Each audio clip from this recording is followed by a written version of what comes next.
Good morning.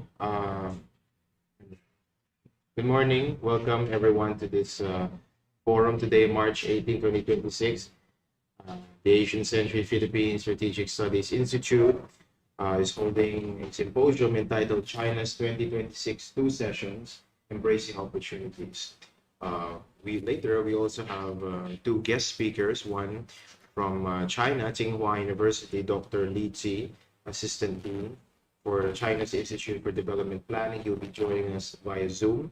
And following him, will be Dr. Henry Chan, based in Singapore. He's a distinguished visiting fellow at the Cambodia Center for Regional Studies.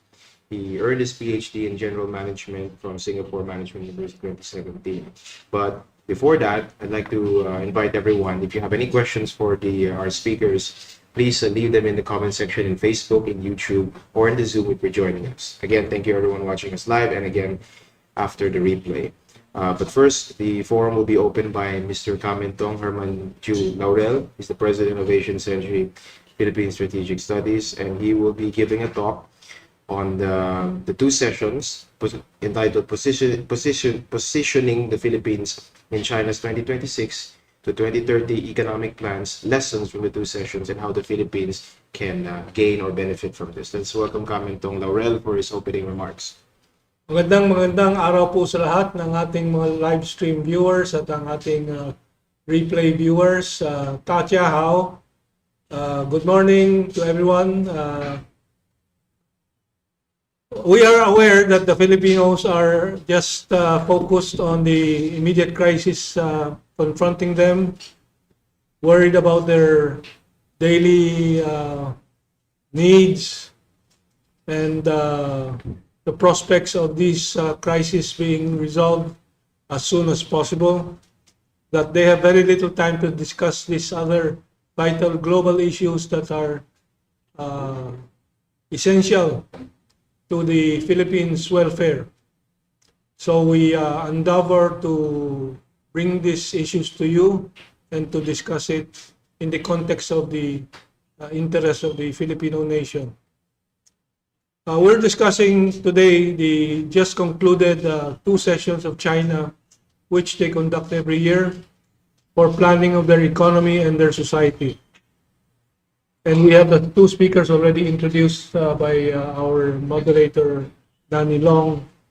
But I want to put everything in context under the title, Positioning the Philippines in China's 2026 to 2030, the next 5-year plan, economic plan.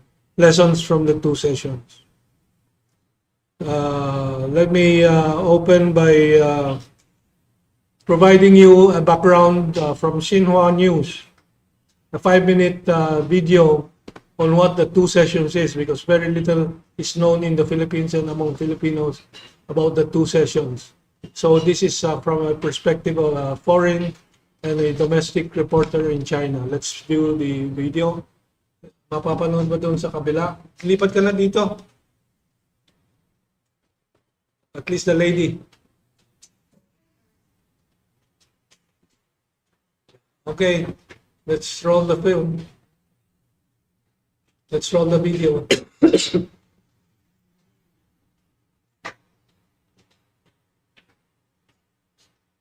What is China's Liang? Looking back, Liang might just be one of the most important phrases that I've learned. Everything is major.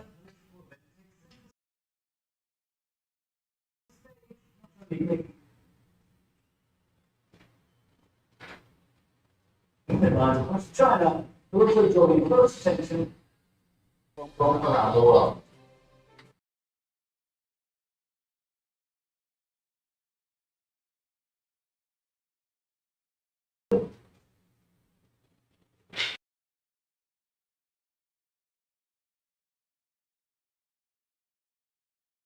What is China's Liang?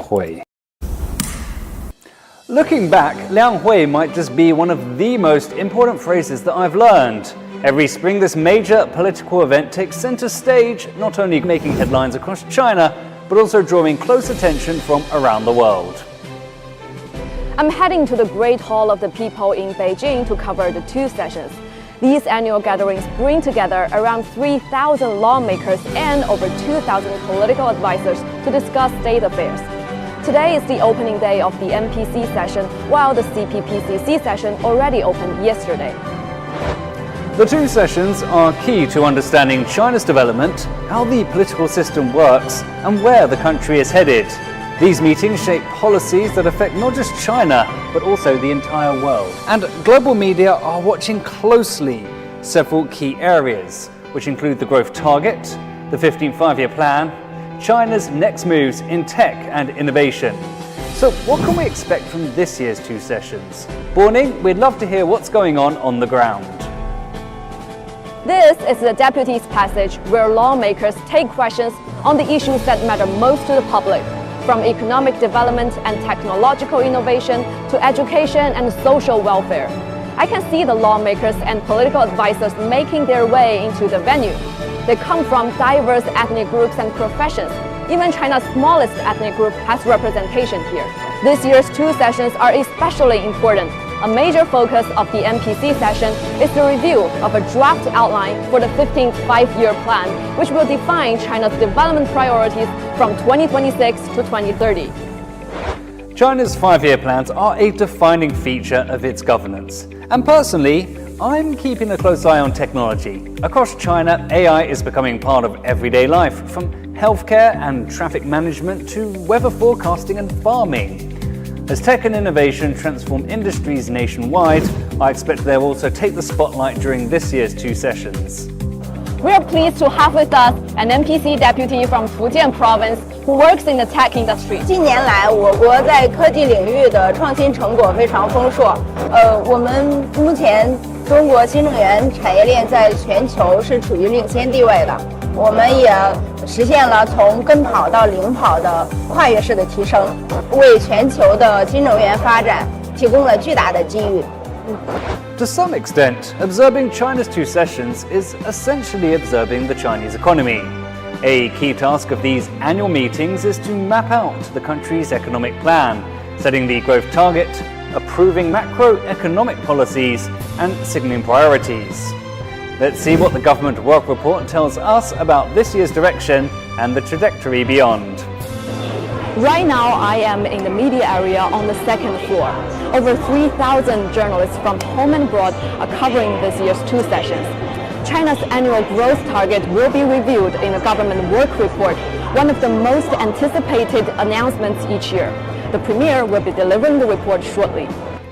Chinese Premier Li Qiang delivered the government work report on behalf of the State Council at the opening meeting of the fourth session of the 14th MPC. The report highlights past achievements and sets development targets for the present year. It also unveils the country's key goals for the 2026 to 2030 period. People's livelihoods continue to be a top priority for Chinese policy makers. They consistently work to strike a balance between economic growth and social development, steadily improving the quality of life for all citizens.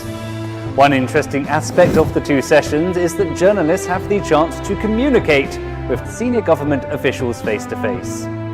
The Minister's Passage is one of the most sought-after spots here. Reporters have to arrive early to secure a front-row position. At this year's first Minister's Passage, the Minister of Science and Technology, the Minister of Industry and Information Technology, and the head of the State-Owned Asset Supervision and Administration Commission of the State Council addressed topics such as industrial growth, technological innovation, and AI applications. What a great way to experience the two sessions. These meetings offer more than just policy announcements. They provide a vivid window into the practical operations of China's whole process people's democracy. Other major items on this year's agenda include deliberations on 3 draft laws. Each carries significant weight. And a quick heads up for viewers, in the coming days we will have a series of highly anticipated press conferences, including appearances from key ministers. We will be there. Follow Tsinghua for the latest. What is... So we get a view of how serious governance is conducted by one of the world's largest nation. And well, that is the first lesson for today. How serious are our own legislators and government people in planning the future of our nation? But let me just now focus on the paper I prepared. There are some clerical errors in the paper, but just bear with me. So events in West Asia, the Middle East, portend major tectonic changes that will alter the course of mankind's next 100 years. The 500 years of Western hegemony is ending, and the new multipolar world is unquestionably unfolding as the coming global order. We have Iran, the ancient civilization of Persia, China and Russia to thank. I missed that in the paper. To thank, please add that. To thank for finally succeeding in evicting the US, the United States, and its Western allies from West Asia. That will also collapse the dollar hegemony, ushering a new global monetary structure architecture free from the control of any single country. The global majority today has gained greater economic political capabilities to judge what is best for its own welfare. And it is going with a new global coalition of powers, guaranteeing compliance with the United Nations system, subject, of course, to reforms. The Philippines today is caught between the rock of the Western hegemony and the hard place of the consolidating New World multipolar order. We in the Asian Century Philippines Strategic Studies Institute, Inc. endeavor to assist in opening the eyes of the country to the categorical imperative for the nation to jump in with the new forces reshaping the global order. At the center of that decision is to start re-engaging totally and fully with the heart of the global momentum towards the multipolar world. That heart is China, which just concluded its 15th five-year planning in its recent 2 sessions and announced its economic plan for 2026 to 2030. We discussed with experts from China and Singapore the prospects of the Philippines embracing the opportunities to return to growth and prosperity with China's economic miracle. The Philippine crisis today. The Philippines plunged into the precipice of deep economic political crisis the moment in February 2023 when its government confirmed, quote-unquote, its pivot back to neo-colonialist America by accepting additional US military bases, adopting the quote-unquote assertive transparency strategy injected by the United States, canceling agreed-upon cooperation projects with China, alienating Russia by siding with Ukraine. These grievous errors are now coming home to roost for the current government faced with fuel and fertilizer supply crisis, an 18 trillion plus mounting debt, and a host of economic shocks too many to list here.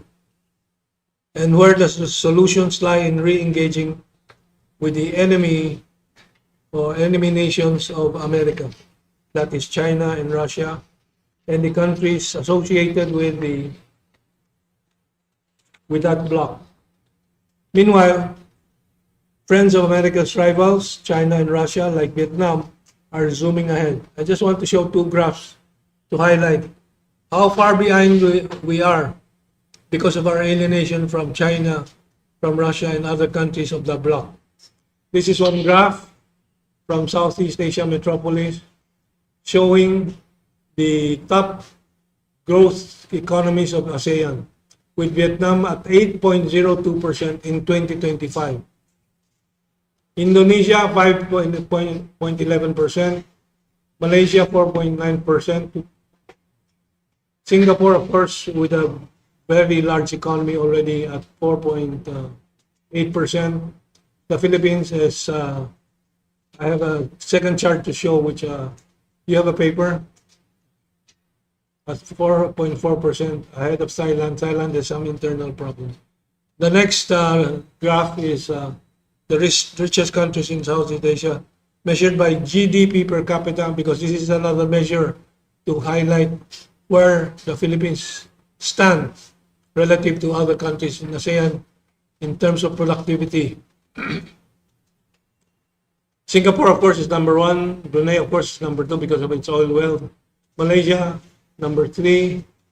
Thailand, Indonesia, Vietnam. But the Philippines is at number 7, just ahead of Cambodia, Laos, Timor-Leste, and Myanmar. That is not a proud place to be for the Philippines, which is one of the most populous countries in Southeast Asia with 120 million population. I think second only to size in population to Indonesia, one of the older nation states of Southeast Asia. And we're falling behind Vietnam very clearly.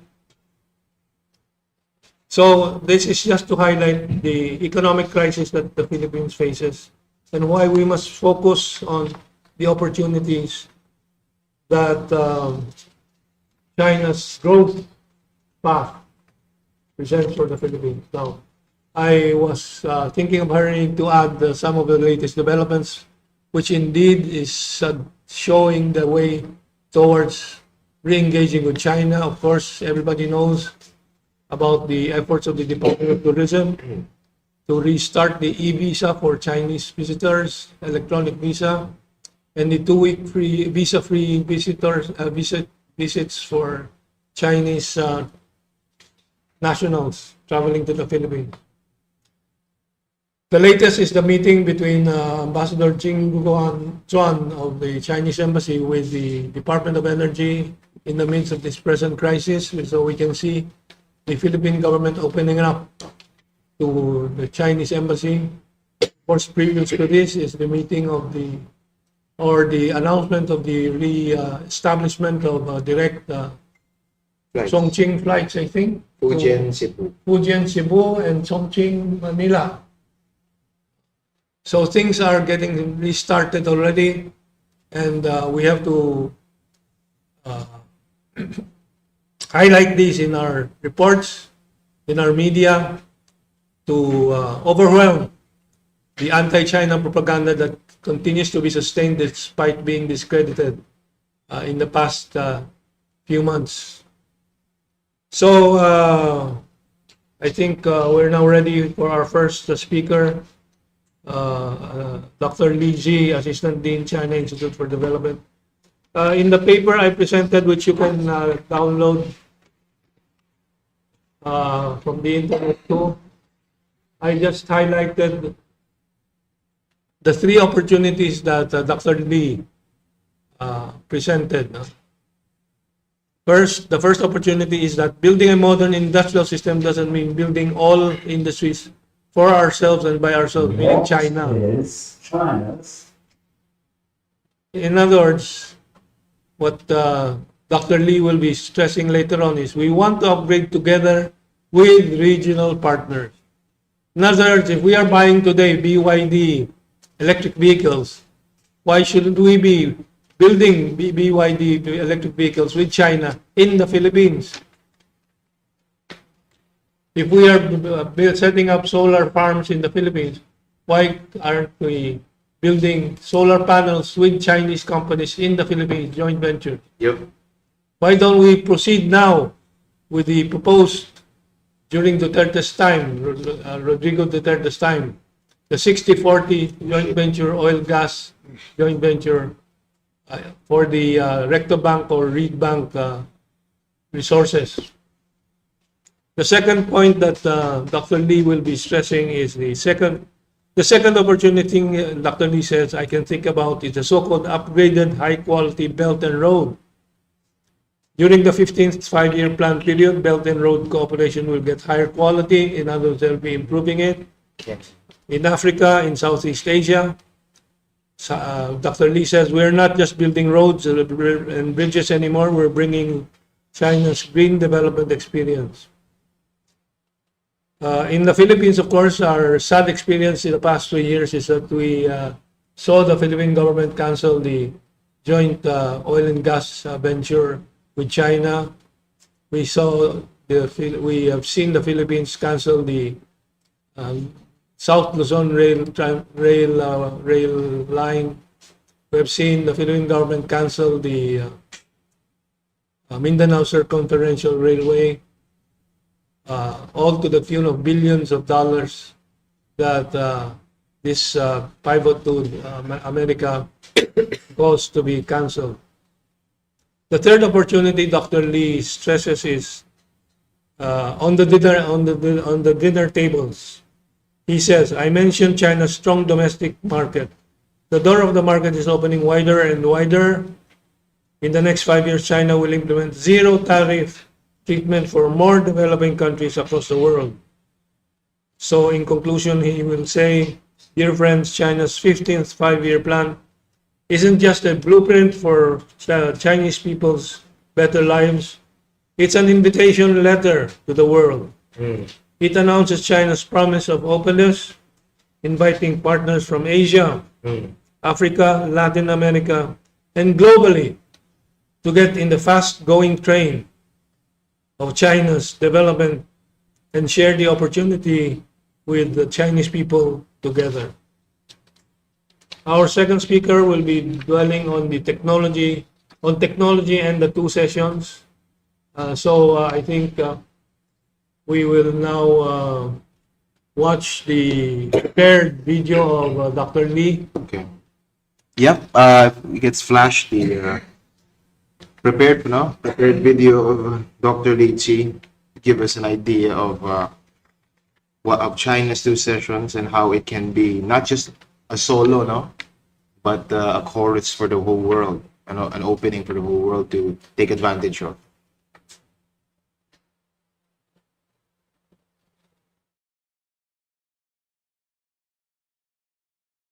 Development planning at Tsinghua University.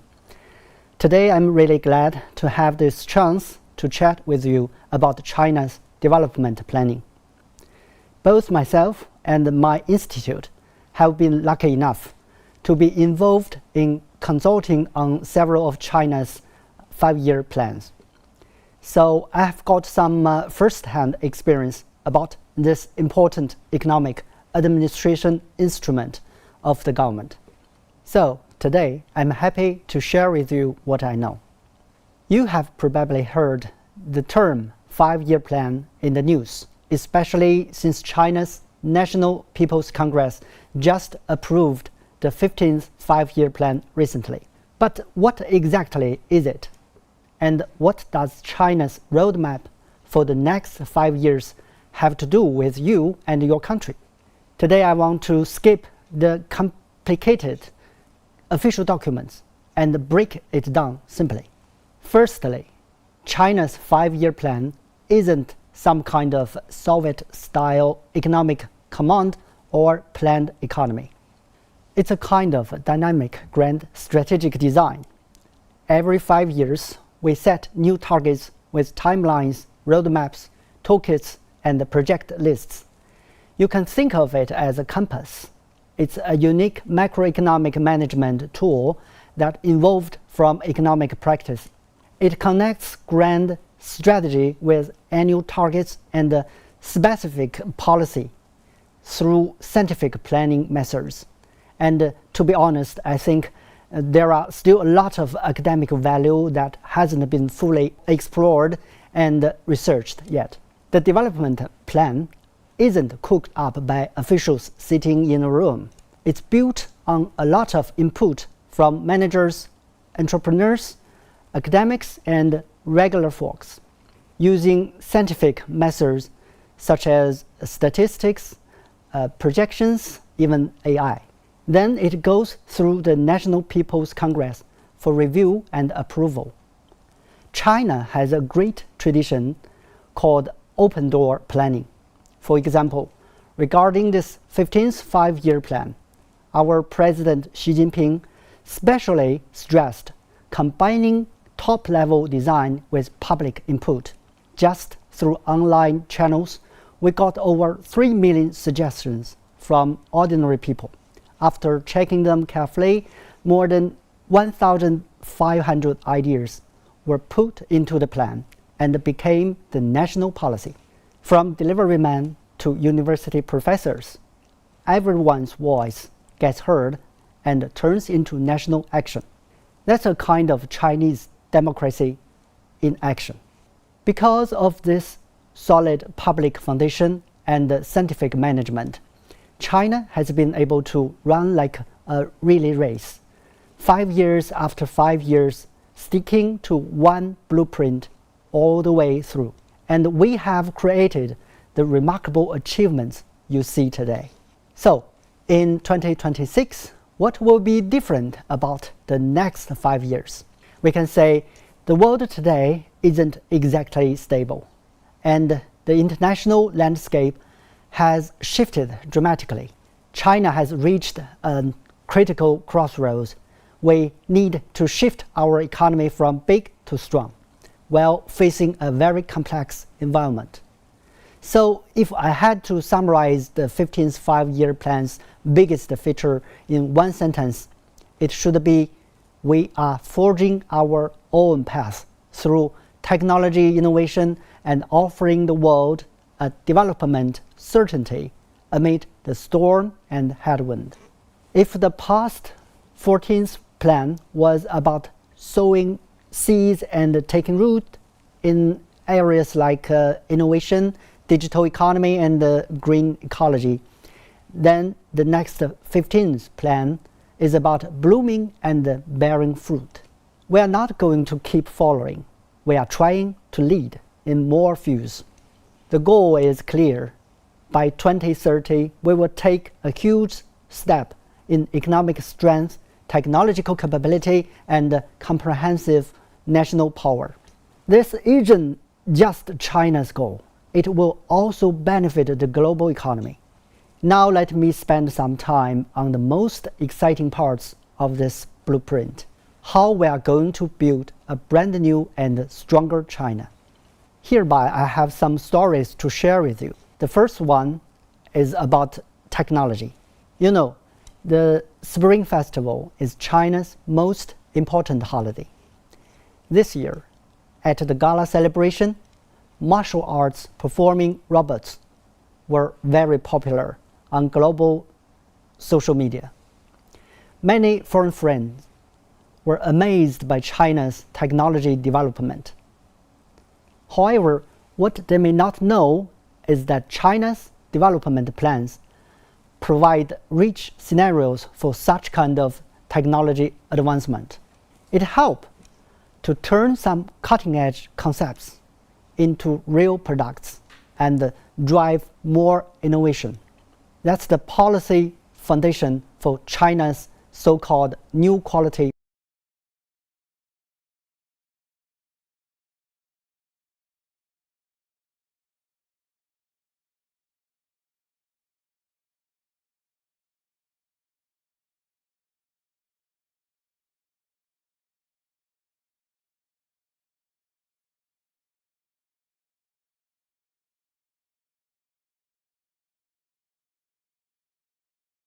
We need to shift our economy productive forces. In the next 15th five-year plan, we will put the modern industrial system into a very important position. That means we are trying to hatch some kind of game-changing economic development patterns. Except the amazing robots, we will get the air taxis, which is also known as the low-altitude economy. And also we will have the brain-computer interfaces that can read neural signals. And we will use solar and wind power to turn the deserts into energy oceans. All these new technologies will help to make our life better. For example, let's think about the self-driving vehicles. Today, in Beijing, Shanghai, and Shenzhen streets, they are already not rare. In the next 5 years, you will see more cars without steering wheels, and you might get used to hopping into a taxi with no driver. These changes will be backed by many high-end technologies, such as AI, advanced manufacturing, and big data.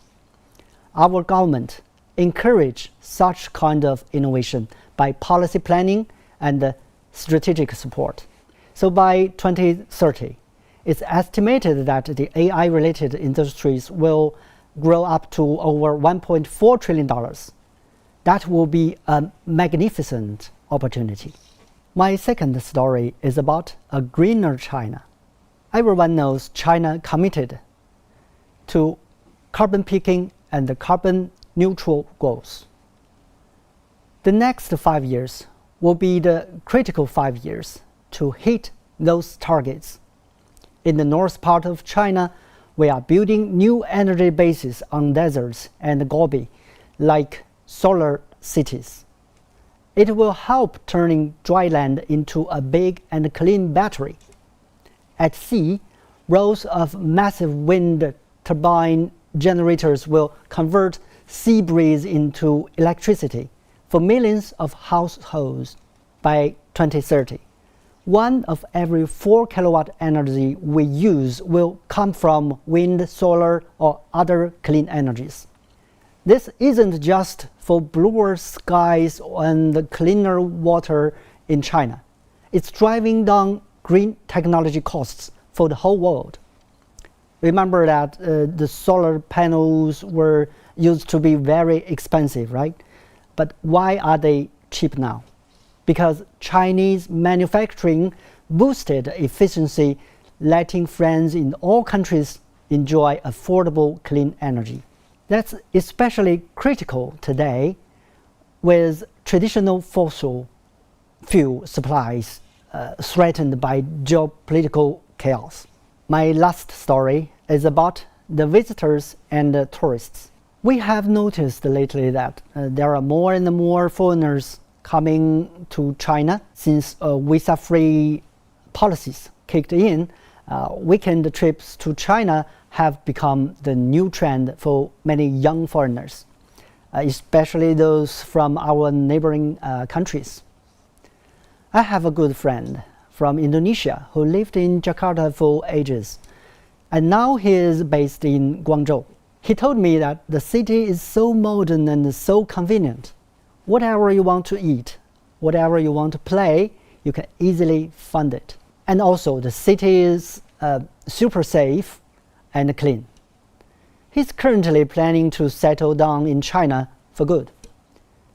So why are so many foreign friends choosing to live here?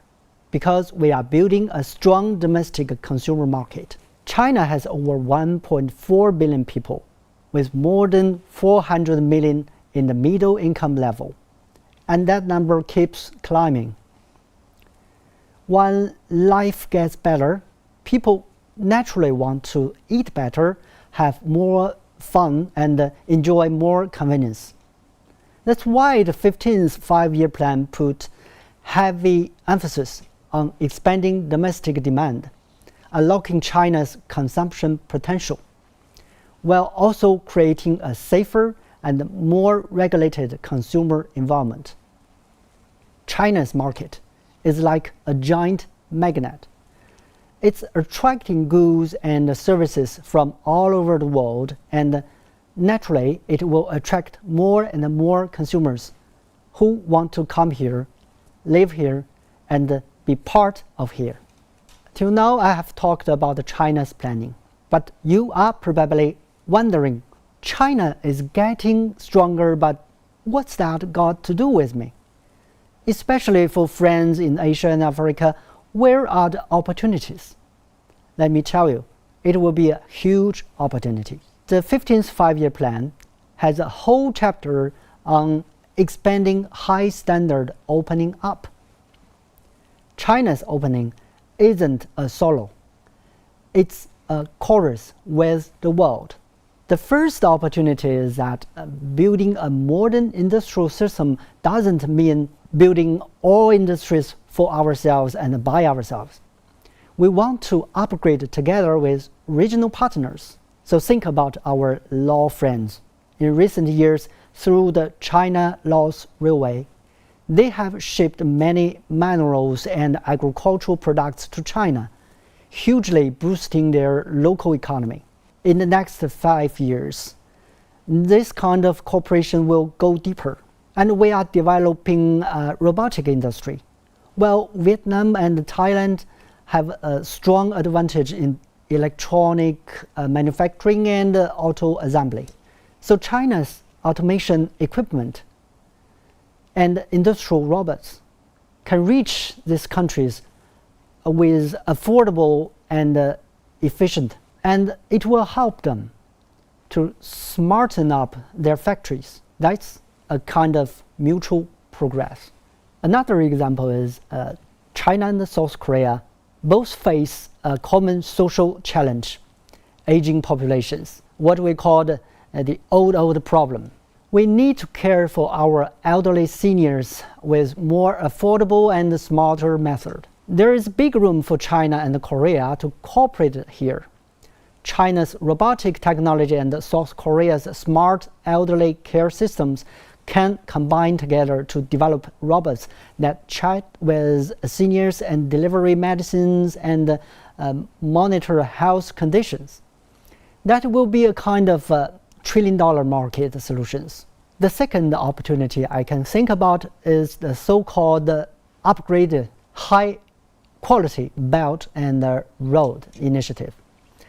During the 15th five-year plan period, Belt and Road cooperation will get higher quality. In Africa, in Southeast Asia, we are not just building roads and bridges anymore. We are bringing China's green development experience. For example, in Egypt, for the major projects we are building are not just engineering. We will export advancing technology and higher standard. China's experience of building solar plants in deserts and Gobi can absolutely help Egypt develop its vast deserts into powering factories with clean energy. The wind projects we are helping Kenya to build are giving local cheaper and more stable green electricity. That's turning China's green technology into green opportunities for every country. Opportunity 3, I think, will be on the dinner tables. I mentioned China's strong domestic market. The door of market is opening wider and wider. In the next 5 years, China will implement zero tariff treatment for more developing countries across the world. What does that mean? It means that the Thai durians, Vietnam basa fish, and Kenyan avocados and Ethiopia coffee and some agricultural products from Nepal and Pakistan will go into China's market at lower cost and more competitive. Chinese consumers are willing to pay for high quality agricultural products. So in the next 5 years, we will see more and more agricultural products from Asia and Africa crossing oceans to appear on Chinese family dinner tables. For farmers and exporters in Asia and Africa, that will be real cash. Dear friends, China's 5-year plan isn't just a blueprint for Chinese people's better lives. It's an invitation letter to the world.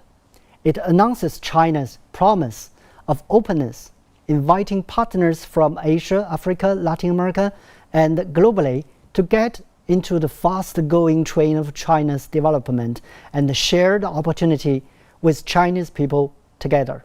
Thank you.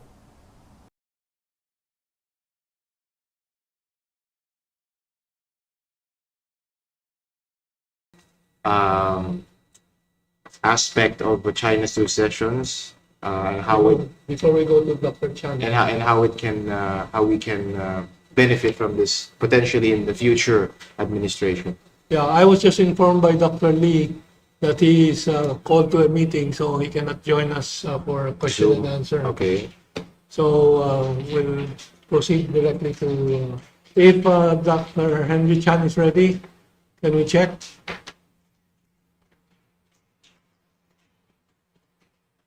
Is he on? Henry Chan is ready.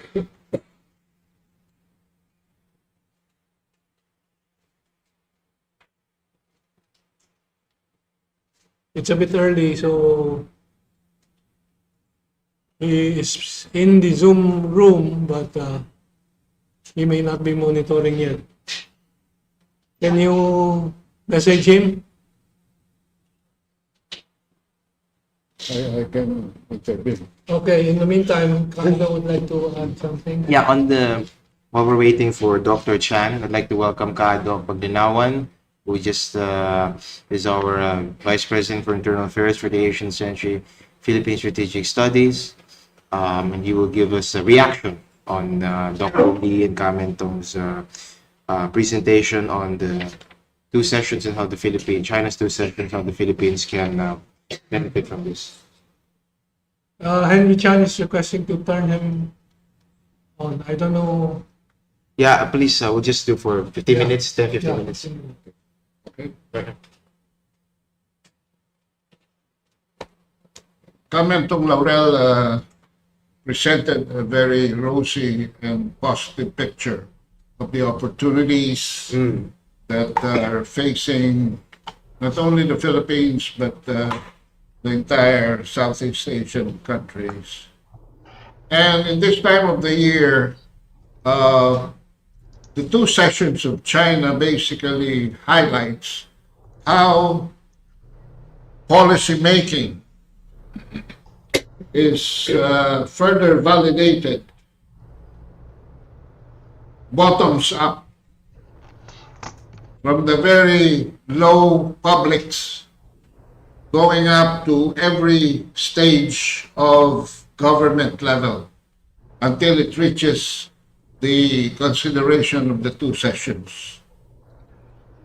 This is a model which a year ago we discussed in this very same assembly, and we said that it should be a model for the Philippines. Because ironically, in the Philippines, it is not only not bottoms up, but top down. And worse, the top controls more than 90% of the resources and profits of our endeavor, and only 5 to 10% filters to the common tao. So, may I present the other side of this perspective? Because the opportunities presented, first, on the level of industrialization. Second, on the level that the Belt and Road Initiative will bring about new technologies, new products. And thirdly, new markets. And lastly, improve the situation of food on the table for the common citizen.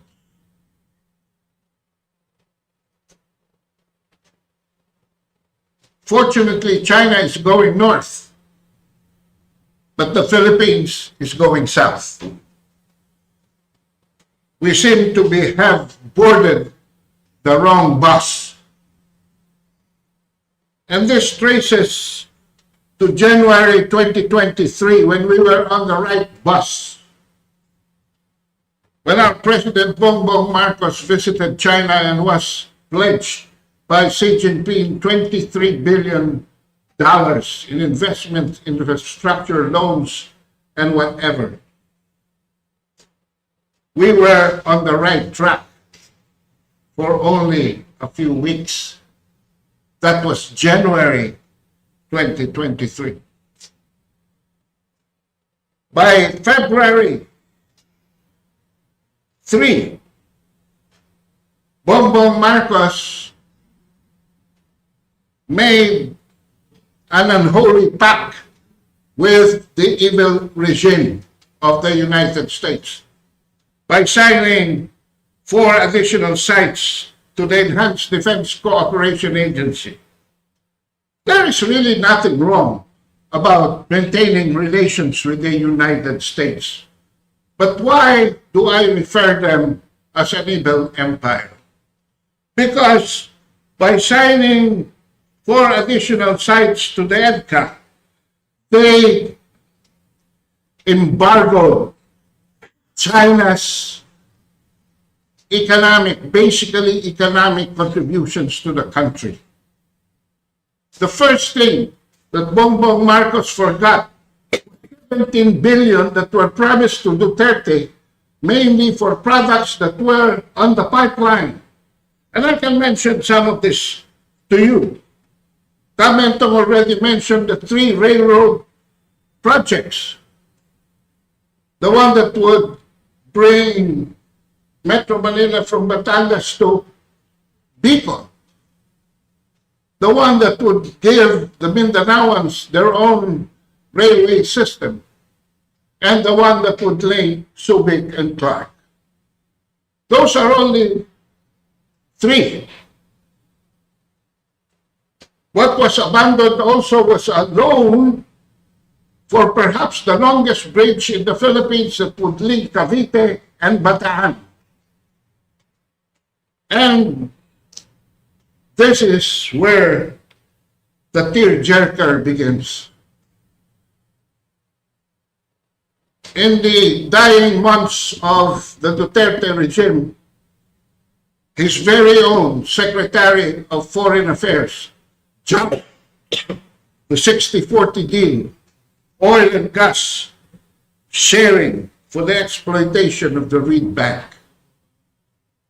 BBM could have very well twisted it, because here in the 18th century we have already provided the supra-constitutional solution, because the 60-40 cannot be solved under our constitution. What do? We go over the constitution, enter into a treaty with China, and therefore, on the basis of international law, we can implement the 60-40. But you know the profile of our Congress and senators, where intelligence quotient is terribly missing. So what happens? What happened? Not only did they embargo the Chinese opportunities, 23 billion plus 7 billion in the pipeline was 40 billion. They also implemented projects that would render reputational costs to China. Initiatives like the Transparency Initiative, which is actually a false flag operation to bait China into belligerency so that they can qualify the label that they give China, that China is a bully. Unfortunately for them, the Chinese Coast Guard is perhaps one of the most professional Coast Guard force, and it only dealt with them in every measured way that they could be confronted. Now, between that time and in 2025, we suffered internally the worst, I would say worst, event in our history, which was the 1.5 billion or trillion flood control plunder.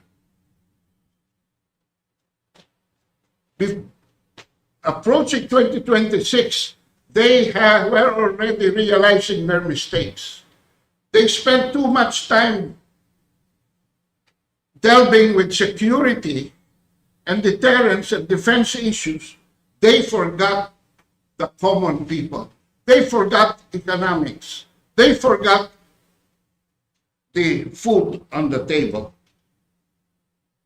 And so, if only to serve as perhaps a diversion, they allowed the DFA, the Department of Trade, and the Department of Tourism to implement the electronic visa policy with China and offer visa-free entry to the Philippines for 2 weeks for Chinese tourists. Why was this a very sensitive issue? Because from 2017 to 2019, we had already 4 million Chinese tourists. That was Duterte's landmark.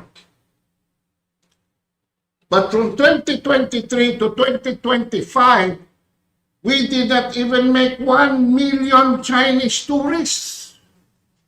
Not even 1/4. And that's why, as you now see, Secretary Frasco has lost her job. So, did they stop?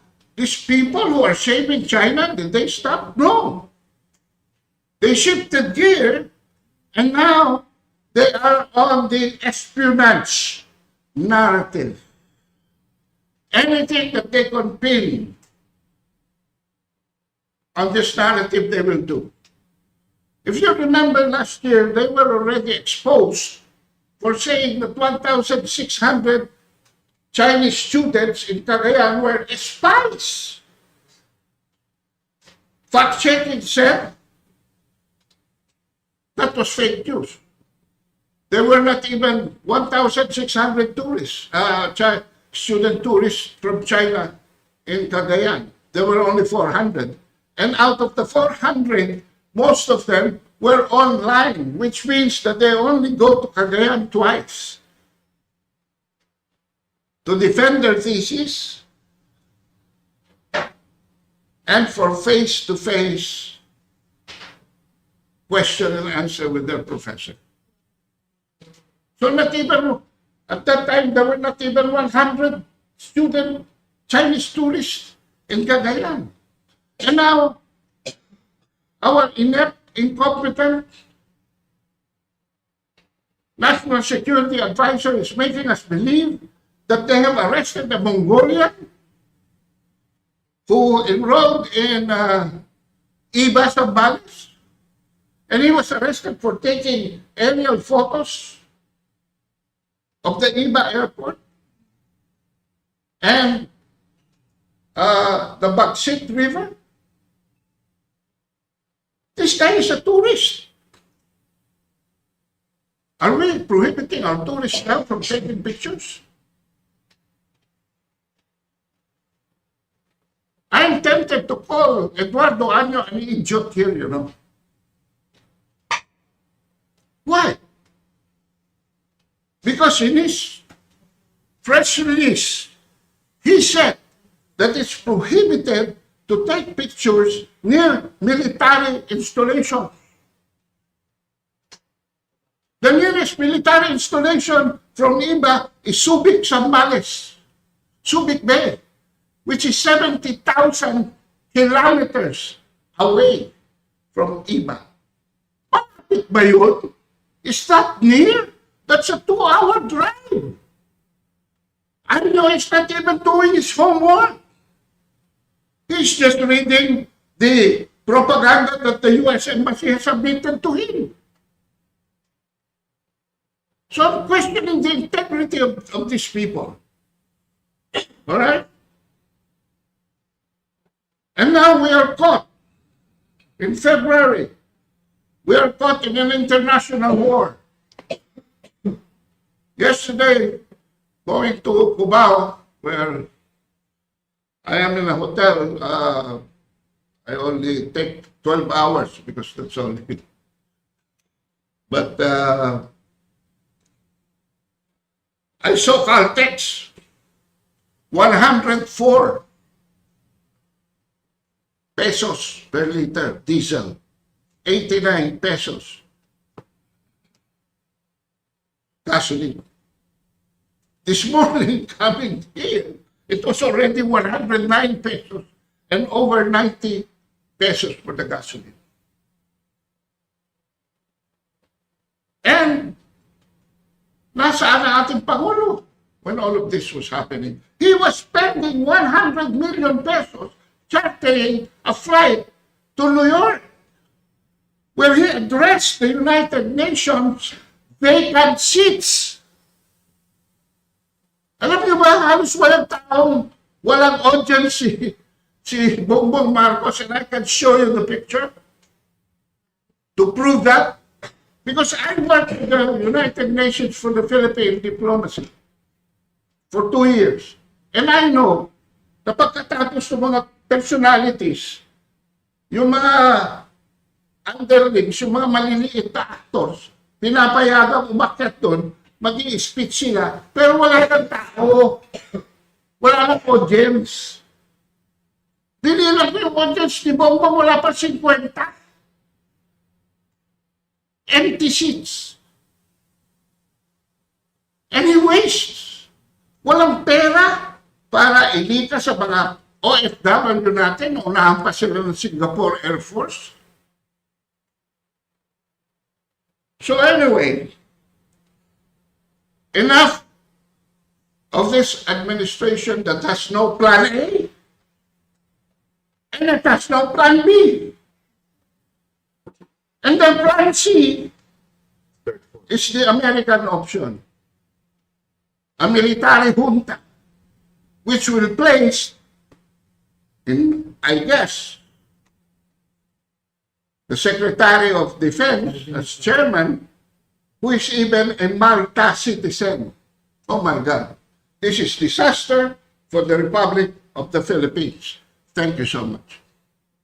Thank you so much, Kado, for giving us the less rosy picture, the more practical view of what is ahead of us, especially during this dispensation. Now, let us welcome finally. Yeah, I have questions from Manila Times, but we'll put together all the questions after Dr. Henry Chan. Okay. Yes, so let's welcome now Dr. Henry Chan. Again, he is the Distinguished Visiting Fellow at the Cambodia Center for Regional Studies. And again, as I mentioned earlier, he received his PhD in General Management from Singapore Management University. So let's welcome Dr. Henry Chan joining us via Zoom to give his opening remarks. Welcome. Welcome, Henry. Thank you very much, Herman. Thank you very much, Ador, for having me here. It's really a pleasure to talk to the Philippine audience on this very interesting topic of 2 sessions. I am extremely lucky to talk after Professor Lee and Herman. They have put up so good a background on the topic. And here, just to refresh for our audience who are not expert on the Chinese politics and the 2 sessions, I repeat a little bit the introductions. Now, what is 2 sessions? The 2 sessions is the Unknown National People's Congress and Chinese People's Political Consultative Conference in March every year. Now, it's the most important political events in China every spring.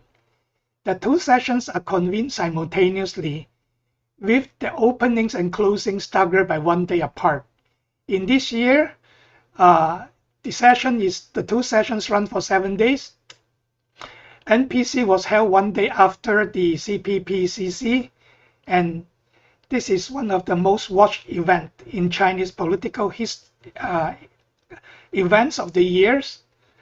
Now, the other event that is also very important in the Chinese political calendar is the party plenum, which is always scheduled in autumn, either late October or early November. Now, the 2 sessions provide a very important forum for the world to understand China and its policy.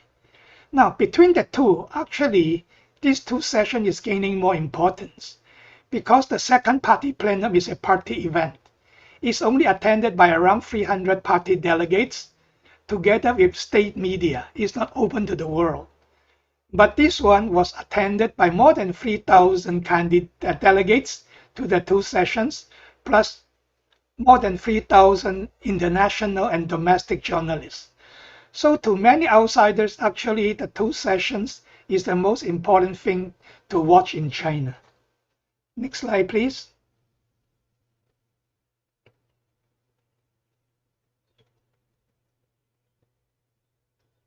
Can you post next slide?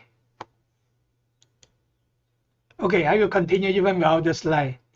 Now, actually, the focus of all the NPC meeting is the Prime Minister's working report.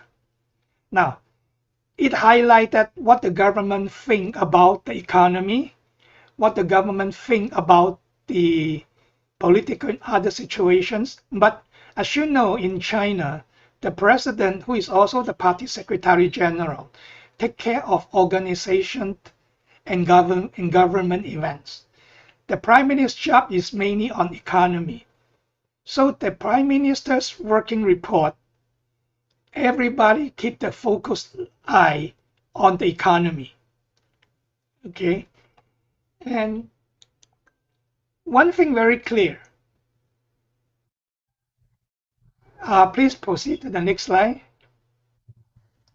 Now here, as we said, the two sessions' main focus is economy. And as you know that China is driving more and more on the development-focused political system. So the figures and the economic targets set is being closely watched. Now, what are the key targets for 2026? 2026, they want an economic growth of around 4% or better. Now, they want an annual urban jobs creation of 12 million. They want a survey urban unemployment rate of 5.5%, a CPA increase of 2%, a personal income growth in step with economic growth, which means the personal income growth this year is targeting 4.5% now. This is real economic growth. This does not include inflation effects. And then the balance of payment is in basic equilibrium.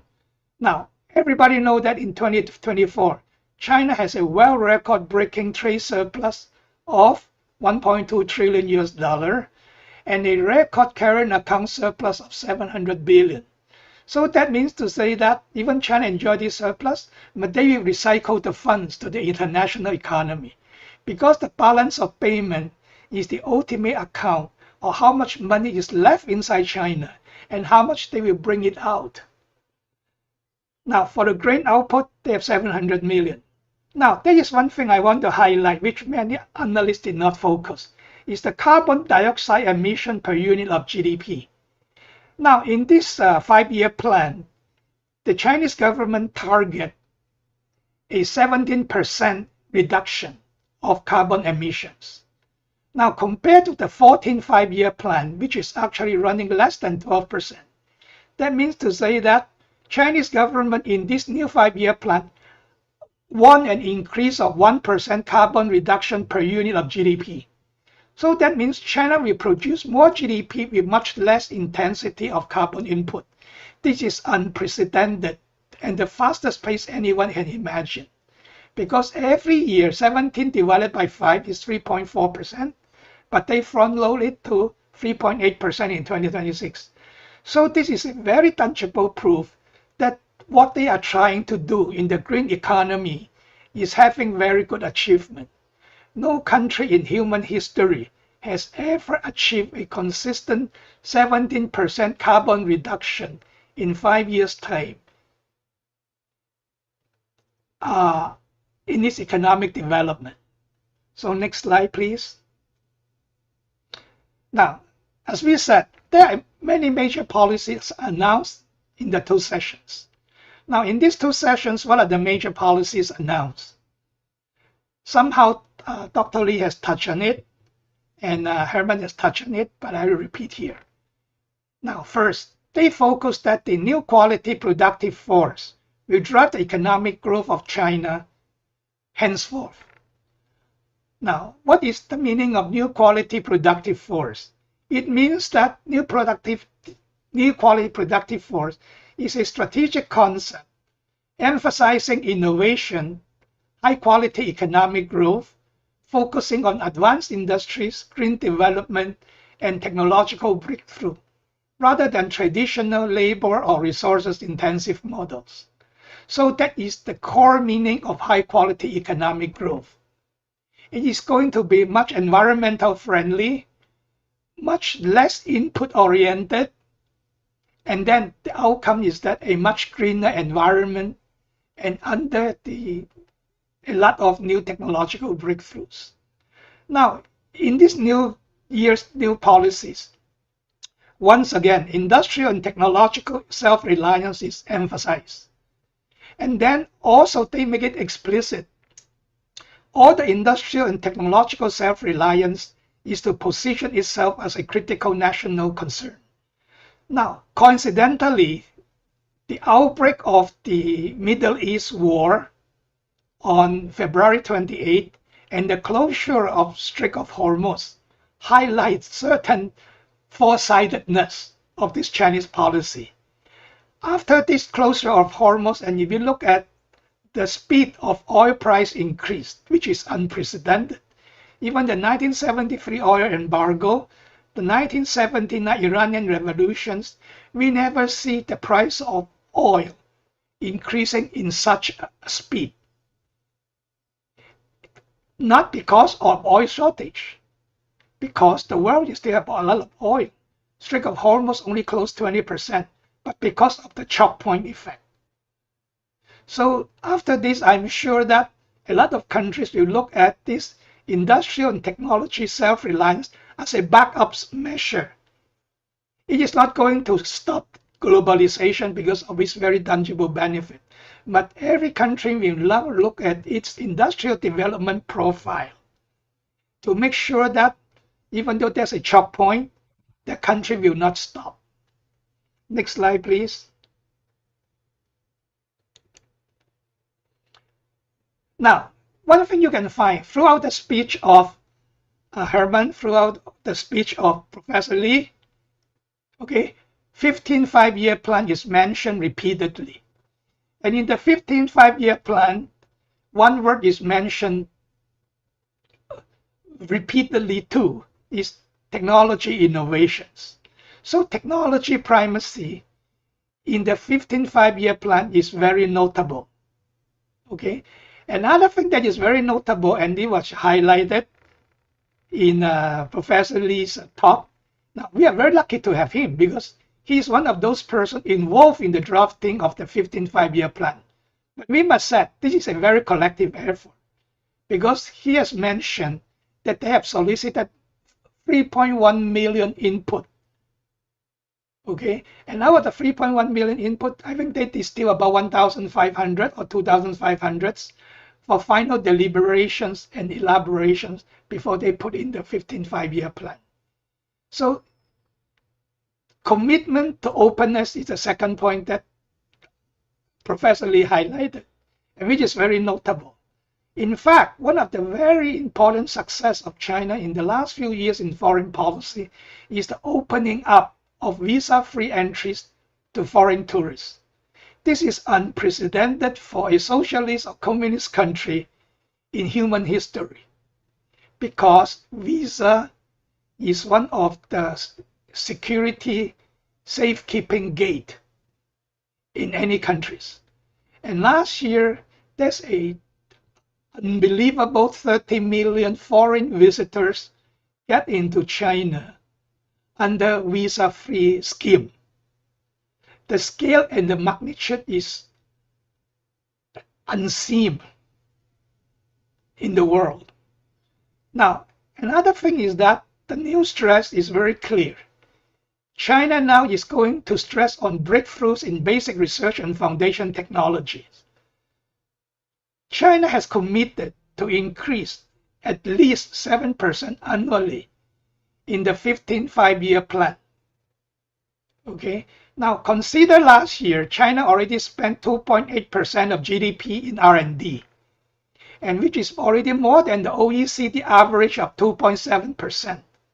So that means to say in 5 years' time, by the end, China cumulatively will increase its GDP, its spending in R&D by 50%. Take away the growth effect of maybe 4 and 5% growth every year. China's spending in R&D will be about 30% in real term over 2.8, which translates to 3.6% of GDP. And then that will make China among the top 5 countries in the world in R&D spending in the world. Of course, everybody knows that Israel, South Korea are the undisputed first two. But 3.6 to 3.8% means China will be even bigger spender on R&D than the United States, than Japan and Germany. This is very significant because one way that I think that, as Herman asked me to talk, is what can the Philippines benefit from it?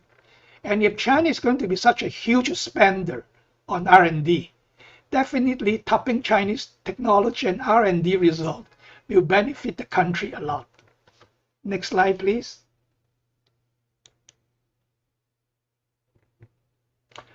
Now, the topic is about economy in the two sessions. And there are three priorities very important is that traditionally when economy started by Adam Smith, we talk about supply side. Okay? But since the Keynesian revolution after the Depression, we talk about demand side. But the traditional root of the economy is really on the supply side. How to improve the supply and not on how to pump money into the economy to increase demand. So the three priorities related to the supplies of the economy highlight in this 15 5-year plan is number one, industrial modernizations. Number two, technological modernizations. Number three, technological breakthrough. If you look at this is actually the tradition of the economy since the time of Adam Smith until the time of John Keynes. So we are going back to the basics. But again, it seems that if you look at how China was able to weather the US sanctions and today run this year probably about 1.4 trillion US dollar trade surplus. Okay, that means supply side is really the gist in economic development, which everybody overlooked. If, as Ador mentioned about the expensive food, expensive everything, how to improve supply side of the economy should again be another focus that we should look at the Chinese experience. Now, another thing very important is this. China is often pictured as a copycat, which is not wrong. Why? If you look at economic development history, everyone started by copying the best in the market. So before you can innovate yourself and be the originator of technologies, you must learn how to be a good copycat. But in this session, it is very clear that there's a growing confidence China can move toward the genuine 0 to 1 innovation, rather than the merely scaling and diffusing existing technologies from 1 to 100. Now, for those non-economists, that is how we do things. When you develop a technology which does not exist, that means that you start from 0. Now, the originator is 0 to 1, and that is where you get your Nobel Prize. Nobel Prize for focus on discovering technologies or scientific laws that move from 0 to 1. But a theory, even though you newly discover or a technology, will not bring you products to the market. So how to prevent the change from new technology discovery to putting a factory, to make it mass production, to ship it to the market and reach the consumer's hand. That is the step 10 or the step 100. So China now seems to be very confident that they can successfully now starting to move from 0 to 1. This sentiment change is very notable from the 2021 when they talk about a 14 5-year plan. At that time, they just talk about industrial modernizations, technological modernizations. The word technological breakthrough was casually mentioned, but not focused. But in this 15 5-year plan, technological breakthrough is very much repeatedly focused. So next slide, please.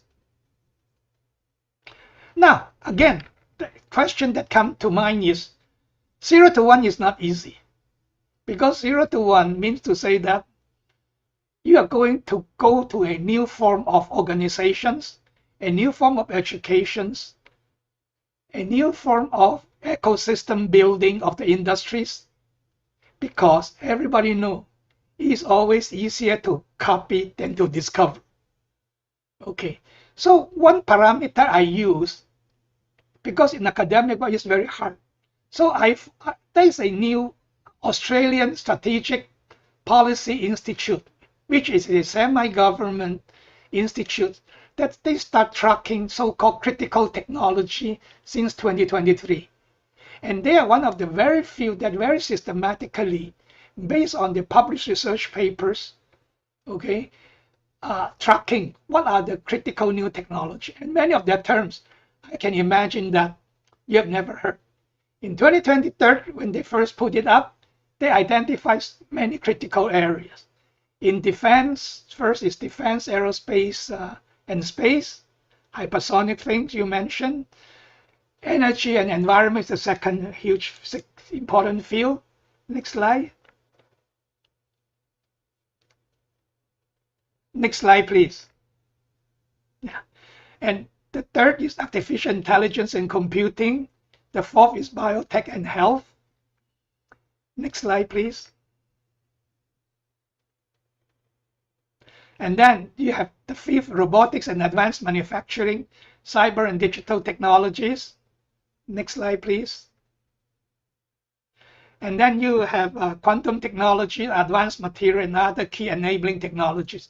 Note, these 9 technology fields are considered so-called critical technology for future economic and technological breakthroughs.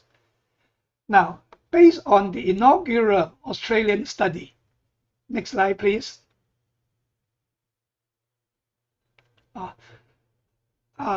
Before I go to the tracking.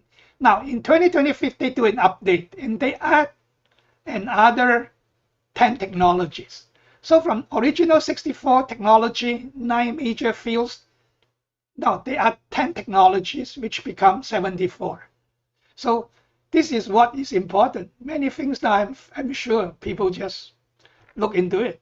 Now, of course, everybody knows that last week, China approved the world's first brain-computer interface, addressing those Alzheimer patients whose hand movement cannot do. Okay, that improves the hand movement of those Alzheimer or stroke patients. Okay, so, and of course, everybody now realizes that fusion is the talk. So out of the 74 fields, how is China doing? Next slide, please.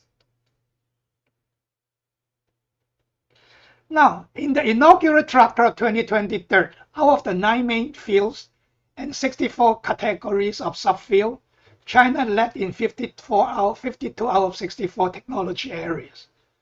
And in the expanded 2025 set out of 74, the number stood at 66. Now, what do you mean by leadership? The leadership is that the Australian Institute, using big data to scan all the published research papers, and they have a team of researchers helping them to really look for those technological meaningful research papers. And they base their ranking, their trackers, on the number of research papers that is accepted as critical technology for future papers. Okay, now, shall we use it to say that China is leading? Yes and no. Why? Because this is about 4th industrial revolution technologies. This does not include 3rd industrial technology, which is actually today still very foundational, such as advanced semiconductors, machine tools, and jet engines, in which the United States, the Europeans, the Japanese are still leading. But what this thing highlight, what I'm trying to use ASPI critical technology tracker to highlight is the Chinese objective of 0 to 1 is not baseless. They actually has built a very good base for breaking through in the 4th industrial technology era. Next slide, please. So as we said, there are many imperfections because it's the sole leadership, it's the number of papers. However, it's a very useful reference because I cannot find any others. Now, actually right now, the race is the speed, the breadth, and the depth of the technology revolution means that translating technology into sustaining productivity gain and subsequent economic transformation needs a very strong ecosystem that can dynamically integrate firms, researchers, institutions, policies, and allied networks to transform laboratory discoveries into economic outputs and individual capacities into network advantages at speed and scale. Now, this is very important. This is probably the area in which the developing countries can pump this industrial revolution's fruit. In what way? Because of the technology race between China and US, they must hurry up to build their respective technological ecosystem. And developing countries can actually focus on contributing their human talent to help in the building up of the ecosystem. This field is wide open because this is a green field. And the technological rivalry between the Chinas and the United States means both of them needs a lot of good human power, and which developing countries can help. Next slide, please. Now, this is the issue. If you look at this transformation map, you have technologies, then technologies, new discovery 0 to 1 will drive innovations. Innovations will drive productions. Production will drive innovation output and contribute to national capacity. Okay, and as we said, this is the greenfield area. All developing countries can contribute, though they will not be the main players. But because of the expanding universe of ecosystem, everybody somehow, somewhat has a chance. So if you look at those 74 areas of critical technology, you will find out climate change is one of the most critical. And if you look at the flooding problem now, the country is experiencing more and more intensity. We get a longer drought. We get more intense rainfall. All these climate change mitigation measures need scientific input. Okay, and very interesting to note is China now is in the forefront of climate change scientific research. That is the conclusion I get in my exchange with the American climate scientists. Up to about 15 to 20 years ago, the Chinese scientists went to the United States to study climate change. And right now the job is now a reverse. The American scientists go to China to study what they are doing on climate change. Okay? And of course, everybody knows the AI issues. And I must remind you, AI, every industrial revolutions always bring two problems. One is employment, the other one is income distribution, which is just common sense. Why? Because in an industrial revolution, a lot of old skills become obsolete. So you have unemployment problems. Another thing is that in an industrial revolution, the one who controls the new technologies will have productivity improvement so fast that they will capture all the income generated from the economic activities. So you have people who knows technology getting more rich, and people who does not understand technology getting more poor. So you have income distribution problems. This thing has happened in the first industrial revolution, second industrial revolution, third industrial revolution, and now in the fourth industrial revolution, in which the core technology is AI and robots. This thing is actually being accelerated because the speed of technology adoption today just dwarfs all the earlier three industrial revolutions. Okay, now for our audience who is not familiar with technology, the signature technology in first industrial revolution is, as everybody knows, steam engine. The second one is internal combustion engine and electricity. The third one is internet and microcomputers. And now the fourth one is becoming a little bit more clear now, is going to be AI and robotics. But if you remember, first industrial revolution take 80 years to affect the mass population and trigger the European Revolution 1848. Steam engine was supposed to introduced in 1776. So up to 1848, almost 100 years. The second one, electricity and internal combustion engines, take almost 40, 50 years to become popularized. In the third one, it's shorter, but still 5 to 10 years. But right now, you must remember, your ChatGPT came out just less than 2 years ago. And now, how many people using ChatGPT? So next slide, please. Thank you very much, everybody. I'm sorry for taking all your time. And I'm ready for your open forum. Thank you very much. Thank you, Dr. Chan, for your very comprehensive and enlightening presentation on China's two sessions, what it means for the rest of the world. We have 3 questions for you from the Manila Times. The first question is, how can the outcomes of the 2 sessions help address food security challenges in the Philippines, particularly in terms of agricultural technology transfer or fertilizer exports? I will put it this way. Actually, you remember in my talk, I focus on supply-siders, supply-side economy. So supply-side economy is that before Philippines focus on what China can help, Philippines probably have to focus on what are the shortcomings on our domestic input factors. I think number one is that we need much more educated and quality farmers. Because if you remember, the study of the Philippines is that average age of Filipino farmers is around 58. Okay. Now, no matter what you want China to help you, please get the right people to be good learners who can speedily adopt the technologies. In fact, there's a very big difference between Chinese agricultural help and those multinational help, because I was told the Chinese technicians is willing to go to the field to teach the farmers what is being done on the field.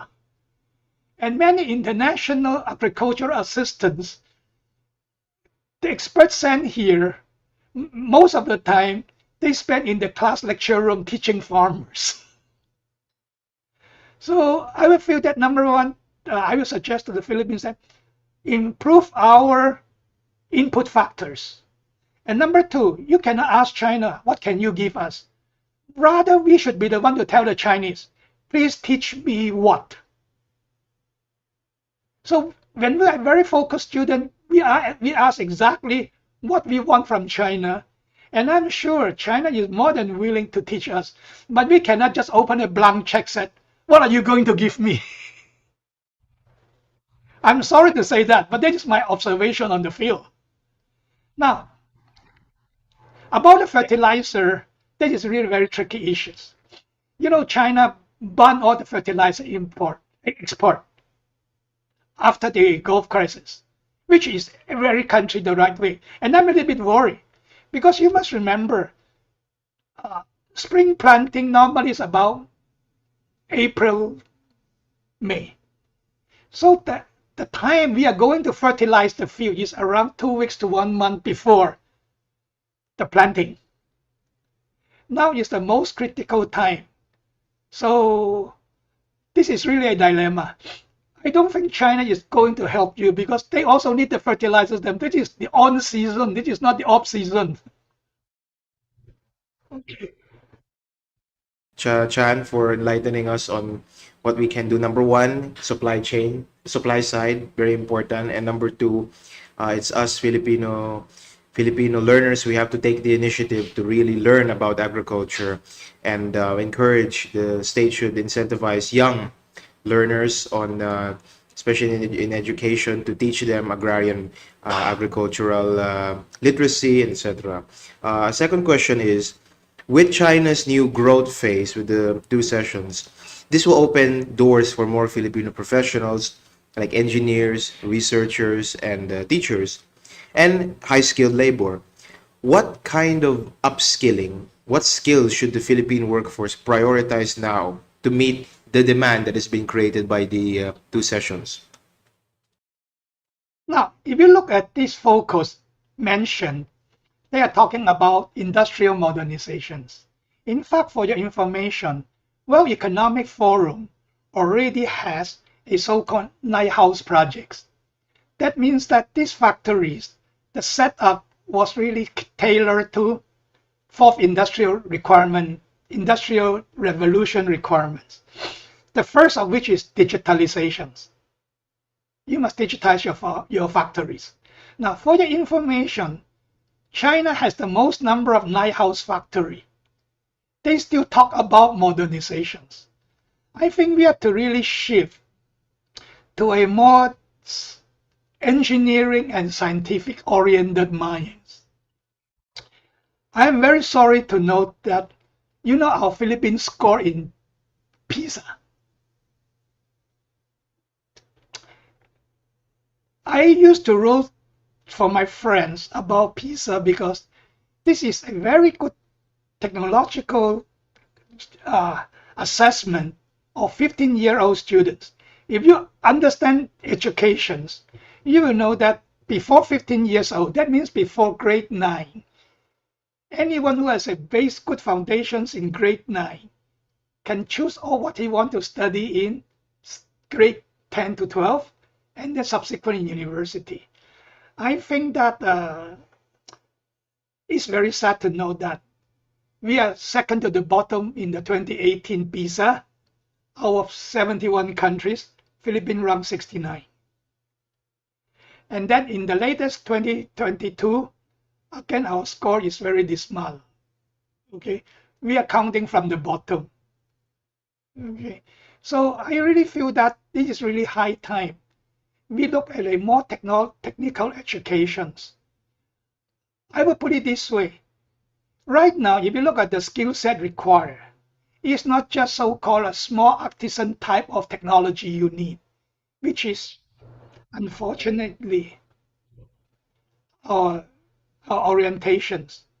Okay, I think that right now we have to reassess the whole thing, and there are already models around. The German model, the Chinese model, they're all very successful. So look at it that way. Thank you. Dr. Chan, thank you for that. Another question here, this is from the Daily Tribune newspaper. Can the Chinese government help the Philippine government in addressing the problem of rising price of petroleum products like diesel and oil? Well, I would put it this way. If you remember when President Marcos Sr. established diplomatic relationship with China in 1976, the Chinese did provide concessionary pricing. Okay, now, unfortunately, China now is the largest oil importer in the world. At that time in 1970, they were oil exporters. Okay, and you must remember that petroleum is a strategic commodity. Okay, in fact, China announced a stopping of refined oil export, because China now is one of the biggest refined oil center in the world. So I think that you can only ask help within a donor country's capacity. If the donor country itself is in shortage positions, I think it's unrealistic to ask for their help. Now, there's one thing very serious about this Iranian crisis. As we mentioned, you never see in all the 1973 Middle East oil crisis, from the Yom Kippur War, the 1979 Iranian Revolution oil crisis, that the speed of petroleum price increase is that fast. My understanding now is that Manila's diesel price is going to be more than 100 pesos this week, right? And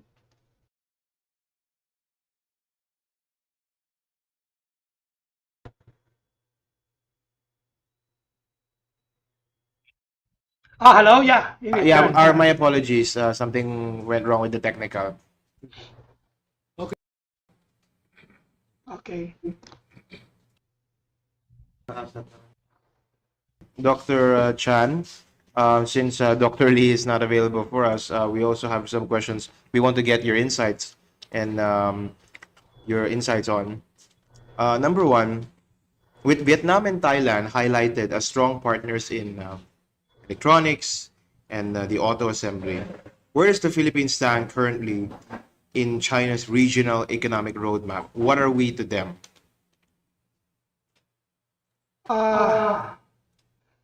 Permit me a little bit frank.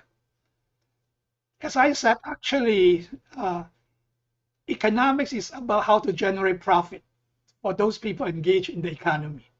So supply side factor is very important.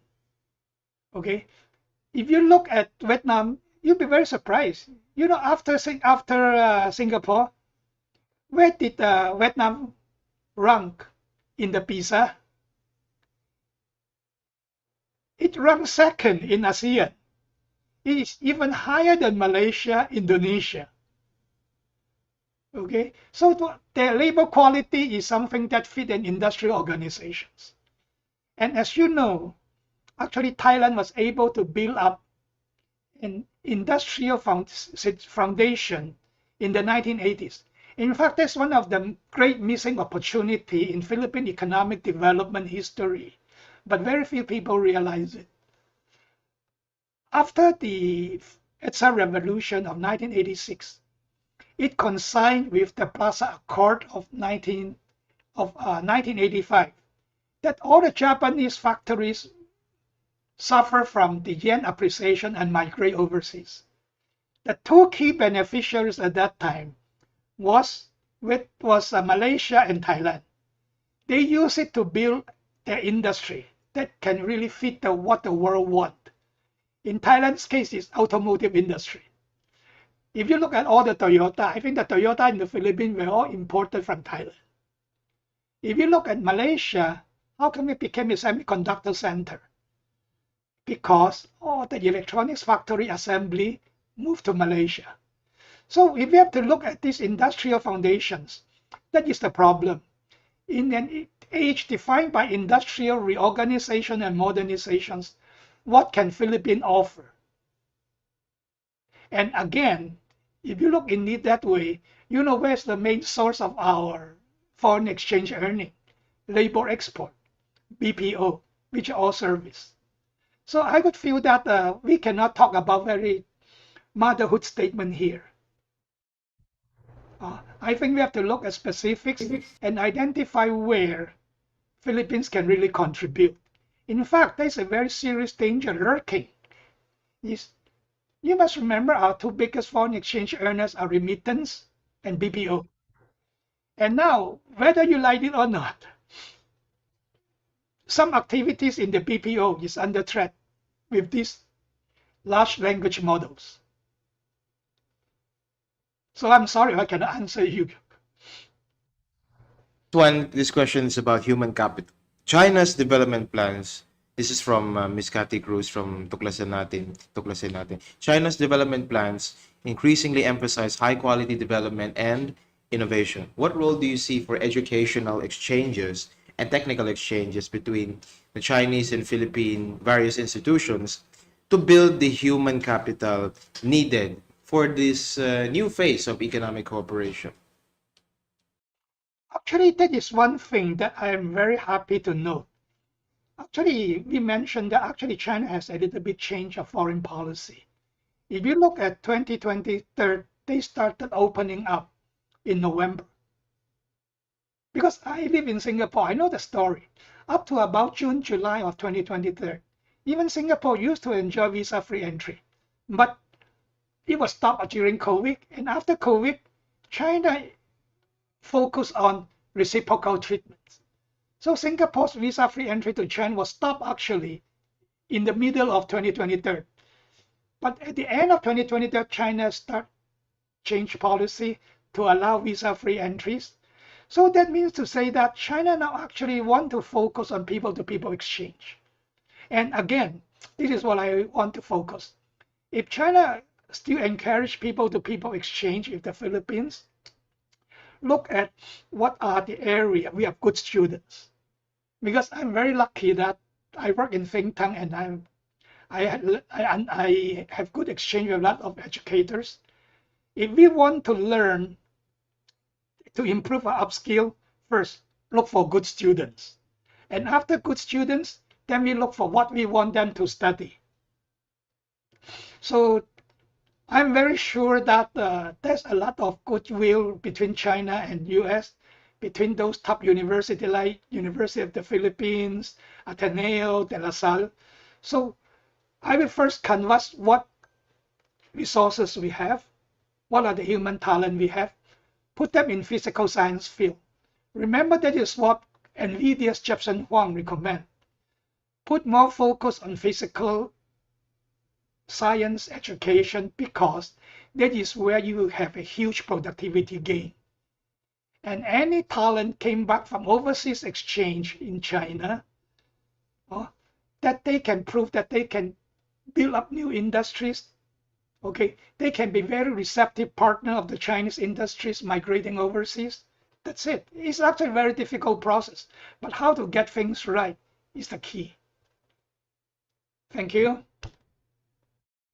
The final question from Ms. Cathy Cruz is, as someone involved in development planning at Tsinghua is not from here. That's for lead. Okay, what are the key methodologies in your view or philosophies behind China's very successful long-term planning, like 5-year plans?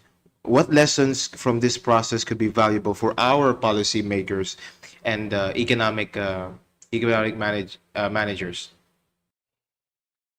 Actually, this is one thing I want to spend a little time from my personal observations. Policy continuity is very important. Actually, even China announced a 5-year plan. You must understand they have people that keep on fine-tuning the plan. Because you must remember, who knows what is going to happen tomorrow? You must remember until February 27, everybody still think that there's going to be a deal between Iran and the US. Then 28 came. Okay, so what I mean is this: policy continuity is very important. Now, unfortunately, if you look into the presidential system, and particularly in the Philippines, every 6 years you expect a blanket change of everything, including a lot of those so-called working level officials. That means assistant secretary levels. They're supposed to be the workhorse. They're supposed to be the one carrying the so-called institutional memory. Now, they're all being replaced. So there's a lot of things that we have to think about. And if there's anything, is that number one, Chinese are pragmatics. They do fine-tuning all the time. So what you learn today about the 15 5-year plan in next year, you will see a different way of implementing it, except the objectives stay the same. But the path and the measures differ every day. We need continuity in governance. I don't mean that political leadership can be changed, because that is reflecting supposedly the mandate of the people. But let us keep the working level government in a more stable shape, so that government objective, government measures, how to fine-tune the programs can be done.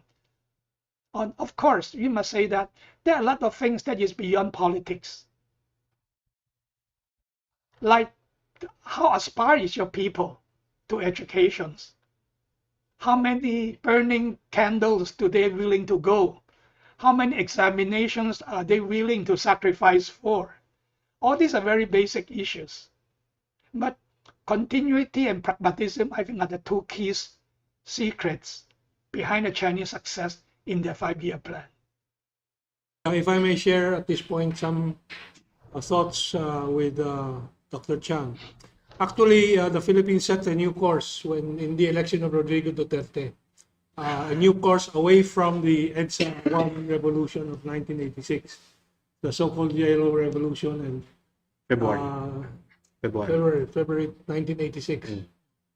And Rodrigo Duterte set off a new course by declaring, I am separating from America. And there was supposed to be continuity because of the unity between Marcos Jr. Marcos Duterte, Sara Duterte. But that was broken, that was shattered by what? The intervention of the United States of America. And the whole direction that was set during the Rodrigo Duterte's time was overturned. Interrupted. Not just interrupted, overturned. Return.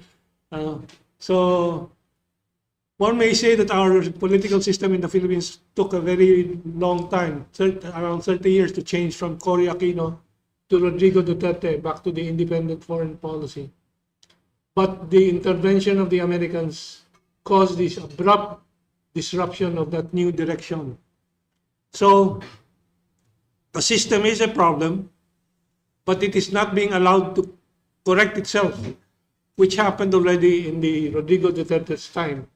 It was correcting itself, but it was subverted by the Americans. That is why the key problem for the Philippines and the Filipino people Fifth column. is the subversion by the Americans using the fifth column inside the country, the American proxies, or what I would prefer to call the American chihuahuas in the Philippines. Yeah, on that point by Dr. Chan, we don't have continuity precisely because in the system, as opposed in China, they plan for 5 years for development, and there's a stable policy, doesn't change that much. But in the Western style democracy that we have here, they're planning for, like what you said, every 6 years for elections and not for national development. Yeah. If I may add to that, Danny, it's not just the Western style system.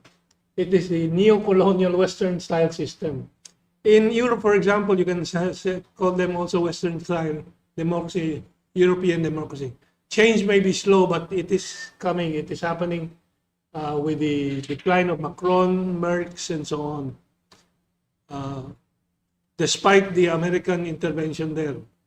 But in the Philippines, while we are stopping now, the Americans are plotting a coup-me scenario to perpetuate the Marcos BBM policy under a new guise, maybe Gibo Teodoro and so on. That is why there's an all-out campaign against Sara Duterte's return in the 2028 election. But I just want to make this, stress this point, that it is the American intervention that is the root problem. Of course, Kado, the microphone.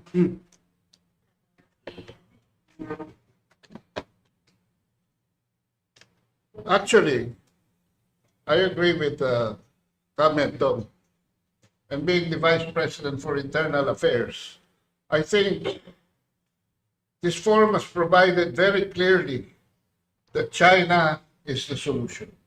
China has the capability, the capacity, the resources, the opportunities in all fields, from financial to technical to industrialization, to actually putting products in the market and products for trade. My problem is, does this government of President Marcos Jr. President Marcos Jr.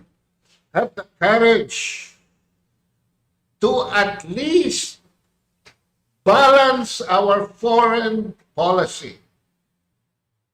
Because I will not ask him if he has the courage to stop the U.S. intervention, because I know he does not have that.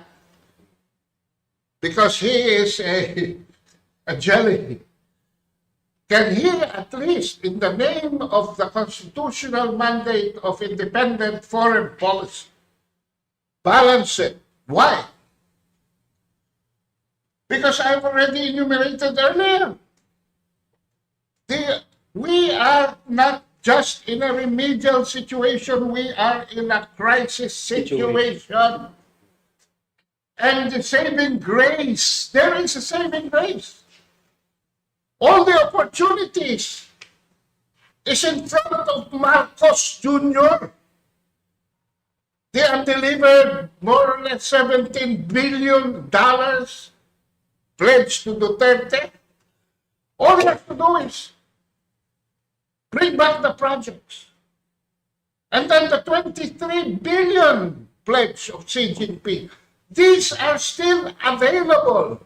But I have not heard, by the way, Duterte even left a bilateral consultative mechanism. I think we have had 10 or 11 sessions already under this BCM mechanism.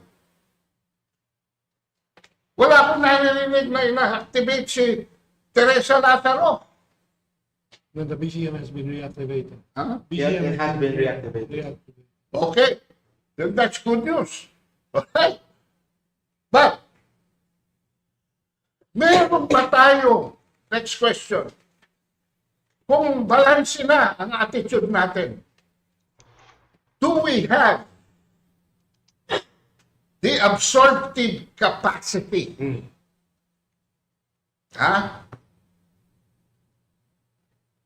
To absorb the 17 plus 23 billion US dollars from China. And just it's in a silver platter. Walang kondisyones. Alright? And the third thing is, do we have the political will to stop all the shenanigans in our local politics and put the people first than this impeachment? Okay, we can wait a little bit for the investigation of the plunder because there is a national emergency before us. But please, hurry up on these bilateral consultative mechanisms. Okay. Revive. Ha? Ang problema dito, baka mas malalim ang problema natin. Baka wala tayong sa gobyerno ngayon na intellectual capacity. Yan ang problema. Okay, we'd have to go back to the two sessions and the lessons that we can learn from it. I think what we're saying now is we can learn if we have a change of government. So yun ang problem. But anyway, we are preparing the change of government for these lessons. And that is why we're discussing it with the public. There's a question from our Facebook audience. How does the Middle East war affect China's technological advancement in agriculture, if any at all? Henry. I'm sorry, when you are talking, I think I'm in the wrong session. Let us focus on two sessions here.